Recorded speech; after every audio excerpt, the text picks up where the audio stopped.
Welcome to the Outthinkers podcast. Plug into fascinating minds and breakthrough ideas that are transforming industries and the world. I'm your host, Kyan Krippendorf, founder of Outthinker Networks, a global think tank comprised of corporate strategists, innovators, and entrepreneurs that are shaping the future of business. If this describes you, join us at outthinker.com. Now, let's dive into this week's episode.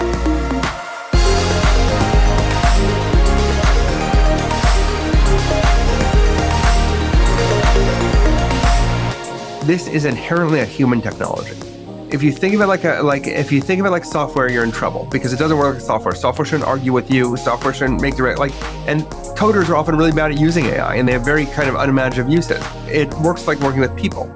So where the benefit comes from, what happens if you have 10,000 PhD analysts? And if you don't have an answer to what to do with 10,000 PhD analysts, I'd be thinking really hard about that because O1 is a pretty good PhD analyst in lots of fields. What can you do with that? That's a fundamentally different question than how do I improve performance 12% by firing people and replacing them with AI tools.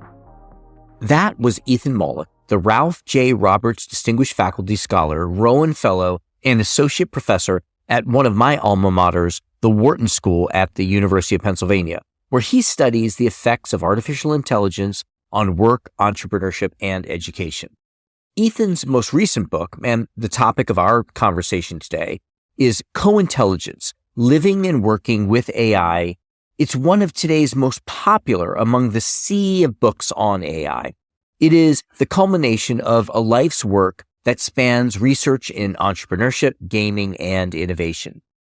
While AI is a topic that is, at this point, practically talked to death, Ethan flips the typical conversation to focus not on if and how AI will replace which workers and tools today, but instead how to think of it as an accelerator to our current way of working and a tool for abundance. In this episode, we discuss what people get wrong when thinking about how AI will shape the workforce, what he calls the Centaur versus Cyborg approach, the misconception that work must be divided between humans and AI rather than completed in unison, what preliminary studies the past few years between organizations like BCG, Harvard, and MIT have to tell us about how AI powers human productivity and work itself. What history reveals about the cycle of adopting a new technology, in our modern times AI, to keep your competitive advantage. If you want to understand the current state of AI, which goes way beyond what most of us think is even possible, Ethan unpacks that for us. Ladies and gentlemen, Ethan Mollick. Ethan, it is great to have you here. We have tried for quite a while to get you on the podcast. I know you're in high demand, and thank you for being here in person. I'd like to start with the same two questions that we ask all our guests. The first one is, just to get us to know you a little bit more personally, could you complete a sentence for me? If you really know me, you know that. If you really know me, you know that I'm actually this enthusiastic in real life and genuinely weird about the stuff I do in reality, just like I do online and on podcasts. Yeah, and it's interesting because you have AI is kind of what you're known for currently, but it's not AI that brought you here, right? Like you had this great book on entrepreneurship and the kind of what it takes companies to scale, and you have courses on that, and that's kind of, as I understand it, I got to participate in one of your classes a long time ago, and it was an entrepreneurship class. So I don't know if you don't mind just telling us a little bit of the pre-AI journey.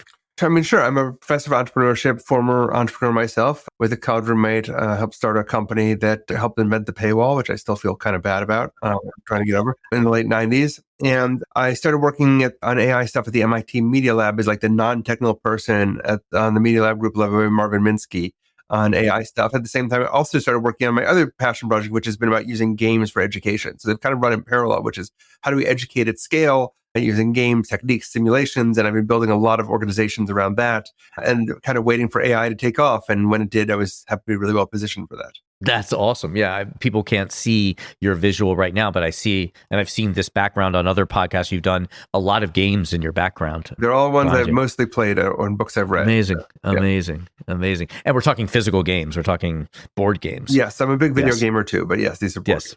Got it. Okay, awesome. My son's a big gamer and just started at University of Pennsylvania, and I think there's so much value in kids gaming and what they can learn. Next question. What's your definition of strategy? So It's always a rough question to ask because I am a business school academic. So I have been in rooms where debates over what strategy is taken for 90 minutes or so, right? So I'm going to do an off the dome definition rather than try to do something where I'm going to argue what a bunch of different thinkers have thought strategy is. But I think it is the art and science of anticipating potential futures and taking action for the best possible outcome across them. I love that. Potential futures. I love that. Great. Okay. All right. We won't go into that. We won't debate it. It's perfect. That's kind of part of the point is that we have these people who spend their lives thinking about strategy coming and talking here, and they all have different definitions of it. There is not yet one. I'm very much a pragmatist in both AI and strategy, which is I think it comes out of entrepreneurship, which is if it works, it's worth working with, and we'll figure out the definition later. Yeah, perfect. Great. All right, so I've got a list of questions here that I created myself, and they're in a random order. And I'm going to sort of jump around, and we'll just sort of see where it goes, because you've got great work, you've got the book, you've got you've got all kinds of podcasts and other content. So people that want to just know your content, step by step, they can do that. So we're just going to jump around a little bit. And I'd love to start first by the future of work, the shape of work. What do people get wrong when they think about how AI is going to shape the workforce? So, I think part of what we get wrong is thinking that we have an answer right now, which we absolutely do not have. And so it is, we don't have answers, right? I think that the reshaping of the workforce is going to happen. It's already happening. I think probably a good model to follow is the current sort of economic view of thinking about a job as a bundle of tasks, some with different levels of relatedness and importance. That the task bundle is going to change more than the jobs are going to change. Got it. Yeah. So right now, a job or a role is a bundle of tasks that has one title, but they can be decoupled. Yes, or they're shuffled, right? They already are decoupled, right? But you would never have had, for example, a doctor you never give them the role that they have right now. You wouldn't have a doctor where you'd expect someone to be good at hand skills and diagnosis and running a business and empathy, and that's just too many things in a bundle, right? So that bundle gets reconfigured. It changes part of the meaning of being a doctor, but is that always a bad thing? Do most doctors want to do all of that? I'm a professor, right? I'm on podcasts like this. I also talk to companies. I write academic papers. I create pedagogical materials. I do I run committees. I teach. But that's a bundle. It's very going to be changed by AI too. Yes. Well, let's dig into that a little bit then. There's some things in that bundle that people have thought are human. Just creativity, for example. The human interaction, the empathy. What do you think people misunderstand about what AI is capable of as compared to kind of what is uniquely human, the domain of humans? So I think that it is hard to draw golden lines like that, bright shining lines no one crosses. And I think that most attempts to do that will result in you feeling bad. Right. So creativity, persuasion, apparent empathy, if not real empathy, because these, these are not humans, management, judgment, things that you would call a human. AI is quite good at. Yes, right. At least just me personally, I think the experience of the creativity that I can, what I would call creativity that I see in AI is remarkable. And yet I would think maybe 6 months ago, kind of the narrative was, oh, well, humans will always be the creative portion. Can you just give us tell us a little bit about AI being creative, and what does that tell us about what creativity is? The problem when you talk about AI stuff is that we have all of these tests that were good enough when humans were the only intelligence in the room that no longer makes sense now that there's other forms of intelligence available. So we have very mediocre tests of creativity, of divergent thinking, of convergent thinking, of ideation, and the AI beats all those tests, right? Now, we can argue, is that true creativity or not? I don't know, right? Because we didn't have to operationalize it. Just like we didn't have to operationalize theory of mind, which is, can you take someone else's perspective? The AI apparently does that. We don't have a definition that separates out the ability for humans to do it from the AI to do it. There's the famous Turing test of whether an AI can fool a human to think it's human. That was a mediocre test, but it didn't matter because it was the best test we had. So on the creativity side, you obviously should be using AI for idea generation. We have objective data on that. you should be a little cautious when you use it for objective idea generation, that you also generate your own ideas outside of it so that you come with your own set of stuff. But it beats most humans in ideation. And good prompting makes the ideas it generates even more diverse. Would you suggest people use AI before they introduce their own ideas, in parallel, or after? I would generally introduce your own ideas first and then have the AI generate them. Because the same reason why brainstorming is a terrible idea. I mean, we've known brainstorming was invented, I think, 1955. By 1958, it was clearly a bad idea. We keep doing it because it feels like fun. But as soon as you're in a room, people start yelling ideas, your ideas become bound to their ideas. So you should always start by writing your ideas down individually. In the same way, I would recommend starting the same way with the AI side. Great.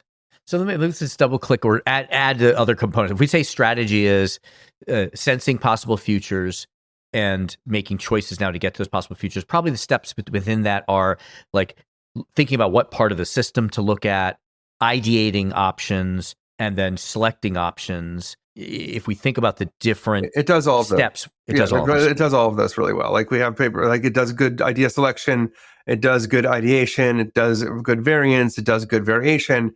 Like it's good at all those things.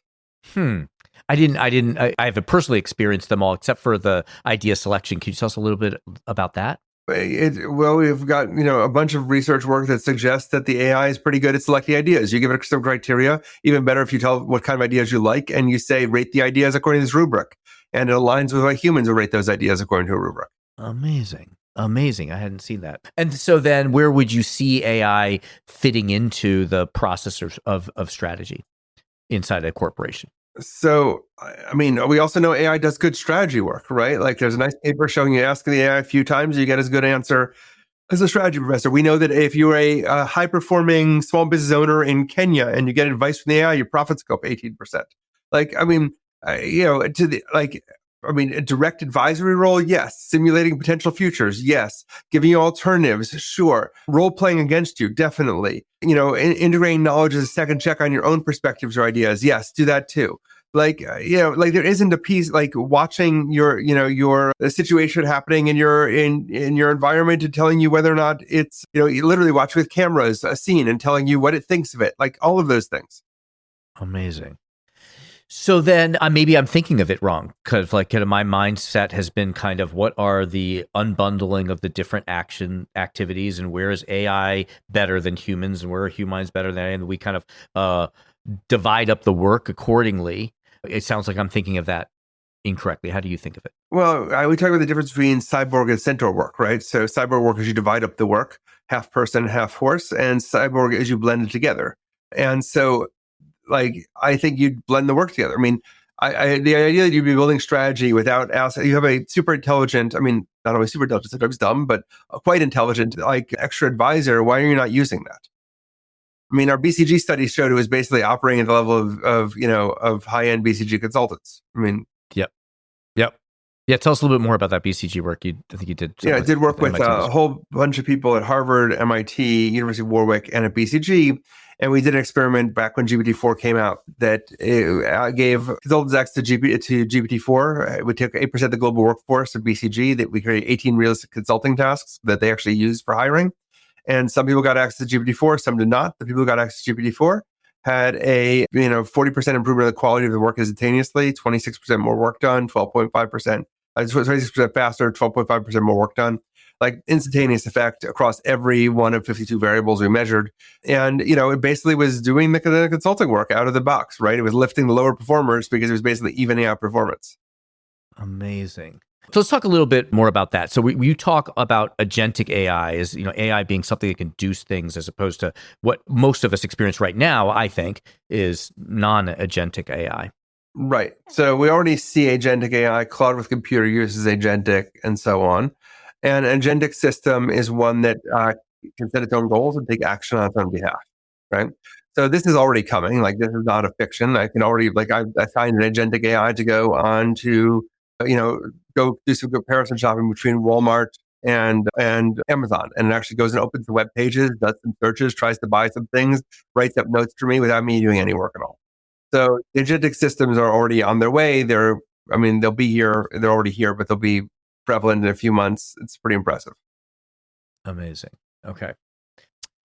So I'd like to what can we learn about the kind of evolution or the adoption or the incorporation? I don't want to use the word because I don't know what the right word is for it. Of you say like this is a general purpose technology. It's their steam engine, the internet were such general purpose technologies. You look at the pattern of the evolution of these technologies and how they change things. What can we learn about other past general purpose technology adoptions, revolutions, if you will, and that can inform how AI will evolve? So I think the biggest thing, to the strategy folks listening here is, I think in some ways the biggest danger is to keep doing strategy the way you're doing. And I'll make the connection to Industrial Revolution in a second here. But like the idea that is, what I worry about is that firms have given up large parts of their internal strategy about how they organize and how they think about work to outside consultancies and to tool makers, right? SaaS providers.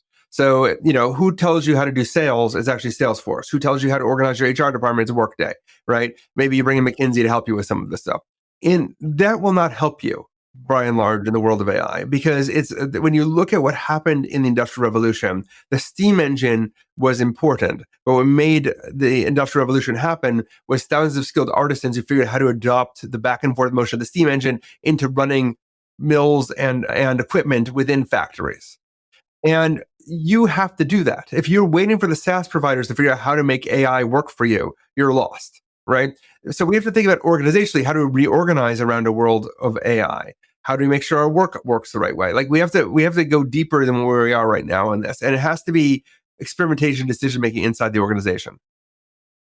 Okay, I got it. So as you said at the beginning, we don't really know what the answer is. So maybe the answer is we need to find the answer. But we had Avi Goldfarb on the podcast, and he had this nice analogy of when electrification came to be, there was a slight, maybe a little bit of efficiency in replacing a steam engine with an electric engine. But then the real opportunity came, as you said, when we reconfigured the entire factory and to align. What do you see any inklings or beginnings of the contours of what an organization looks like when it's reconfigured? We're getting an idea, but just barely at this point, right? It's a fundamental rechanging of work, right? AI is an empathetic manager. AI is a good advisor. Like it has to change where you have infinite management now. I mean, we invented the org form and the more modern org chart in 1855 for the New York and Erie Railroad, and we haven't changed it since. Effectively, we invented divisional versus functional, and we invented the matrix, which was mankind's greatest mistake. We went through a period where we developed in the 1910s time clocks and assembly lines. In the early 2000s, agile. But we have to challenge the assumptions. What happens when humans are the only people who can come to the table? Yes. Gotcha. All right. Yeah. So we have to kind of start with a blank sheet and redesign with this future reality, current reality. Do you have any sense though where profit is going to pool in industries? Like is it the technologist going to make I think that this is inherently a human technology.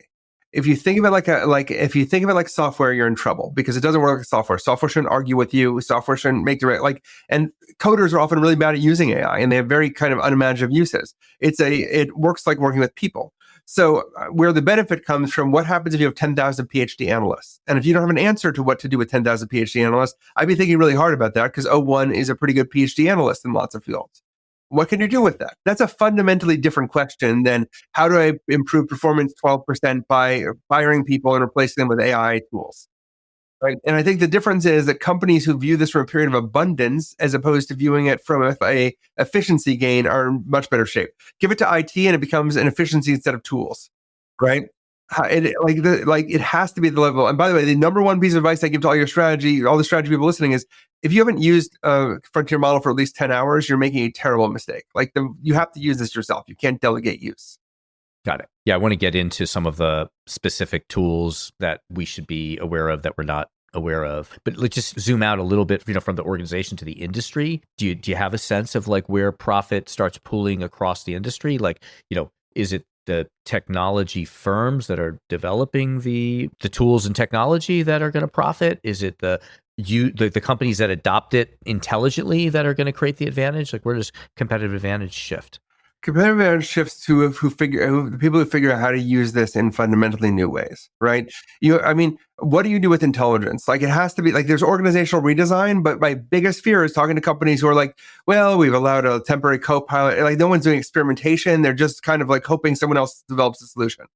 If you're the first company who can figure out how to steam power something, that's what's the steam power equivalent of 1,000 mines, 1,000 extra mines for your trading firm? What do you do with 1,000 extra mines? Like, that's possible right now. Like, what do I do when every ATM machine can offer financial advice?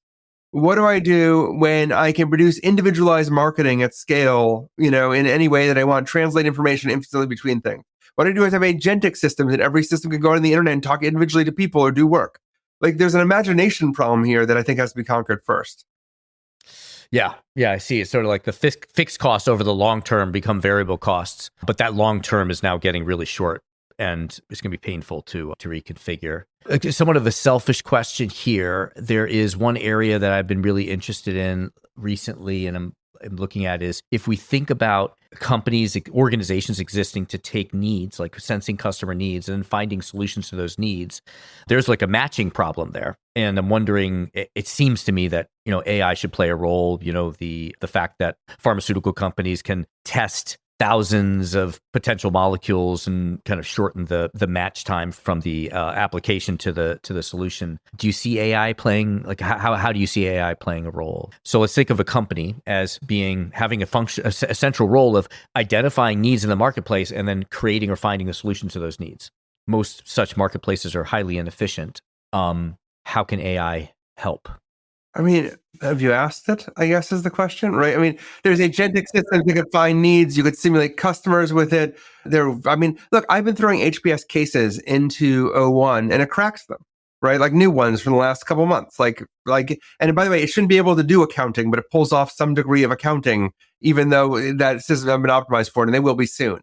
Like, I think that the answer is, like, yes, talk to the system, right? It simulates customers really well. It does, feed in all your market data. Where am I finding a miss of a need in this kind of case? I had an experience where I asked O1, give me a strategy to make money with me doing no effort and you doing all the effort with your current tools that's as safe as possible. And it created a Python code to automatically buy ETFs and short-term bond funds. And then I said, take the most dangerous method possible, and it created a elaborate code on the blockchain with smart contracts that would let me do flash lending to support crypto sales. I have no idea. Like, I think people underestimate what these things can do. Amazing. All right, I've got so many more questions, but we're reaching the top of our time with you. I think, so I think we kind of, my conclusion here is, look, we don't know, but if you don't dive in now, you're going to be left behind. So you need to start getting familiar as the new contours emerge, right? Push further than that. That feels mild. I think you have to be doing R&D. I don't think you have to dive in now. I don't think that's a thing, right? There aren't a lot of products to buy. Your job is to figure out how useful this is. The only people who can tell, like, AI makes stuff up all the time. It famously, hallucinates, and those hallucinations are plausible. We just did an experiment where we had, I had 2 PhDs suggest this novel, prove this existing theorem about neural networks in a new way. And they've been debating for 2 days over whether or not the novel proof is a completely new approach or not, because you have to be a PhD to understand it. And I have no idea. So part of what I would say is that you have to be experimenting. In your area of expertise, experimentation is cheap. And outside your area of expertise, it is not. So you have to be actually experimenting. What are your benchmarks for AI success? Have you tried using it? When a new model comes out, have you tried to figure out what that does? If the answer to those questions are no, then I think you're falling behind. Yes, I gotcha. So what can you just give us some starting points? Like, I saw you give a lecture at Wharton and you pulled up lots of different tools that are available now that, probably are just, matter of fact for you, but for other listeners, they might not be familiar with. What would be like 2 or 3 ones that we should start getting familiar with? I really think this is less about like a tool, because the truth is the foundation models are really good and you should probably just stick with the foundation models. And so you should probably be using either Claude or Gemini, or maybe, Claude, OpenAI, or Gemini, right? Those are the options you should be using. Okay. And just start pushing the boundaries, just start seeing what they can do and be surprised at what they can but do. don't, but methodically, like what jobs are like? It's not like there is this methodical angle of turning this into research. Mm-hmm. Okay. Just one last question that sort of come up is, a lot of times the solution can't be explained. Like we can't understand the solution that AI is giving us. How do you see that evolving? Do people just start trusting? I mean, I think that you have to, this is again where it's an organizational problem. We're used to building control systems for flawed people, right? They're called organizations, right? Like, so the issue is like, how flawed is the AI in your space? How do you know? Have you tested it? What's the human benchmark? When should you trust it? When should you not? How do you check the work? Like, this is literally, we just spent the last 200 years solving this problem. Like, we have answers. Mm-hmm. Yep. Yeah. Yeah, it's true. And I think that, humans are more flawed than we like to think. And so the benchmark maybe isn't as high as we want to believe. Cool. Awesome. Well, Ethan, thank you very much. I know we just scratched the surface, and appreciate you spending the time to give us a little bit of an inkling into where things might be going and what we can do to be prepared to be part of that. Amazing. This was a lot of fun. Thank you. Thank you. Thank you to our guest. Thank you to our executive producer, Karina Reyes, our editor, Zach Ness, and the rest of the team. If you like what you heard, please follow, download, and subscribe. I'm your host, Kyan Krippendorf. Thank you for listening. We'll catch you soon with another episode of Outthinkers.